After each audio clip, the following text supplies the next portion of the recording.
And she said, well, we don't practice 3-on-3. We don't have time. But the carryover of possession game is you get better with the puck. You get better at supporting it.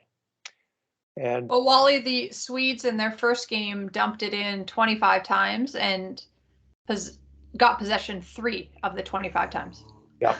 So clearly they're playing a dump and chase game. Yeah. I didn't see the stats for game 2 for the Swedes, but hopefully they change that because clearly it wasn't working. But I'm guessing the Americans would not rely on the dump and chase. They would probably enter on zone entries and possession. Mm-hmm. We'll find out. Like, I'm curious about tonight's statistics, Sammy, of that game. If you could make sure I got those. Well, I'll send you, it's a Google Docs that she does, and she updates it all the time. So after every game, she updates it. So I'll just send it to you, and you can see what she's tracking. It's really fascinating. Yeah. She lives in Australia, and but just loves women's hockey data collection. So, Craig, can you comment on this possession game? Yeah. It's where the game is going, and if you really want to dominate games and take over games, you've got to play a possession game. But I think the other fact that we don't talk about is it's a lot more fun. And yes, there will be mistakes, and you have to allow for it, but it's a lot more fun to possess the puck. And I think back to even just recently, we saw the Rangers do a dump and change, and then Tampa comes back with 40 seconds left and scores a game winner. Now, we all see the highlights, but we don't roll it back 20 seconds earlier where the dump in occurred. And then we see give and go with Hedman and Kucherov.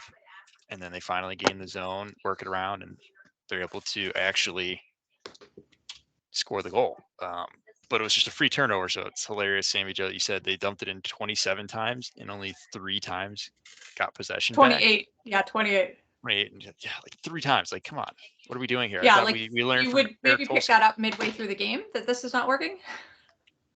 But yeah, but it's tough, right? Because it requires a different skill set, right? Like you have to have the teamwork, you have to have the skills that go into that. And are we selecting for it? Are we developing it, etc.?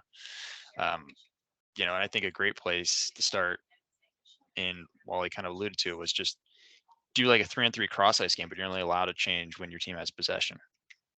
Now, it'll be terrible to start, but it'll get better and better and better as you go along. You start to build those habits in, and you can build up to a full ice scrimmage, only change with possession, and we're always doing long changes. But for the possession game, I think it's just so critical to a team that really wants to have a lot of fun, because having the puck is fun, and the other side of it is not having it. And I don't know about you guys, but I don't like not having the puck.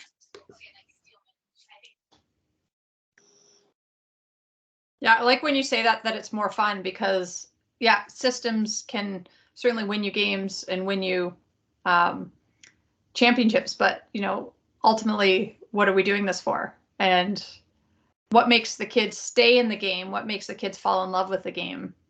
It's probably not a dump and chase game.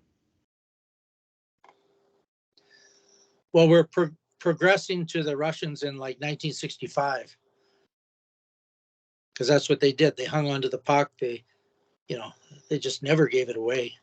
There's stories about Pat Quinn telling Larionov or something to dump the puck in, and he at the Vancouver practice, and Larionov just shot it into the stands. He said, "What the hell are you doing?" He says, "Well, if I can't have it, nobody can," because it was just foreign to him to dump the puck in when they got it on the stick. So. That's a great story. I'm helping out with the team here locally, and that's going to be something I'm going to try to do, is just possess at all times. No icing the puck ever.